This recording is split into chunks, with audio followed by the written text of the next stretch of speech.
ഇനി നമുക്കൊരു day life ആയാലോ. ഫസ്റ്റ് തന്നെ രാവിലെ എണീറ്റ പാടെ തന്നെ ഇതുപോലെ ഒരു ഗ്ലാസ് വെള്ളം കുടിക്കും. അത് നിത്യമുള്ളതാണ് കേട്ടോ. അത് നമ്മൾ ദഹന പ്രക്രിയയൊക്കെ ഒന്ന് ക്ലിയർ ആവാൻ വേണ്ടിയിട്ട് അത് എന്നും ചെയ്യുന്നത് നല്ലതാണ്. പിന്നെ 8 മണിയായപ്പോൾ ഞാൻ നല്ല ഇടിയപ്പം ചെറുപയർ കറി കഴിച്ച് അത് കഴിഞ്ഞിട്ട് പിന്നെ ഒരു 11 മണിയായപ്പോൾ ഇതുപോലെ തന്നെ ഒരു നേന്ത്രപ്പഴം കുറച്ച് ചായയും കുടിച്ചു കേട്ടോ. ഈ ചായ ഞാൻ ഇടയ്ക്കിടയ്ക്ക് കുടിക്കും. അത് പിന്നെ മധുരിടാത്ത ചായയാണ്, മധുരിട്ട ചായ ഒന്നല്ല കേട്ടോ. അതുകൊണ്ട് അത്ര വലിയ കേടൊന്നും ഇല്ല എന്ന് തോന്നുന്നു. പിന്നെ ഒരു 3 മണിയായപ്പോഴാണ് ഞാൻ ചോറുന്നത്. ചോറും ചിക്കൻ കറിയും അതേപോലെ തന്നെ സമ്മന്തി കടല റോസ്റ്റൊക്കെയാണ് കഴിച്ചത് കേട്ടോ. പിന്നെ ഒരു 5 മണിയായപ്പോൾ ഒരു കോഴിമുട്ട പുഴുങ്ങിയതും അതേപോലെ തന്നെ ചക്ക വറുത്തതും അതേപോലെ പഴം വറുത്തതൊക്കെ ആയിട്ട് കഴിച്ച് അതിൻ്റെ കൂടെ ഞാൻ അതേപോലെ തന്നെ ഒരു ഗ്ലാസ് കട്ടൻ ചായ കുടിച്ചു കേട്ടോ.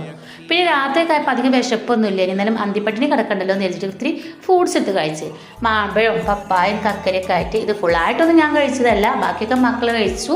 അപ്പോൾ ഇതൊക്കെയാണ് എൻ്റെ ഇന്നത്തെ വിശേഷം. ഇന്നത്തെ വിശേഷം. അപ്പോൾ നിങ്ങളെ വിശേഷങ്ങളൊക്കെ ഒന്ന് താഴെ കമൻറ്റ് ചെയ്യാൻ മറക്കരുത്. ഈ വീഡിയോ ഇഷ്ടപ്പെട്ടല്ലോ ഒന്ന് ലൈക്ക് ചെയ്ത് ഷെയർ ചെയ്യാനും മറക്കല്ലേ.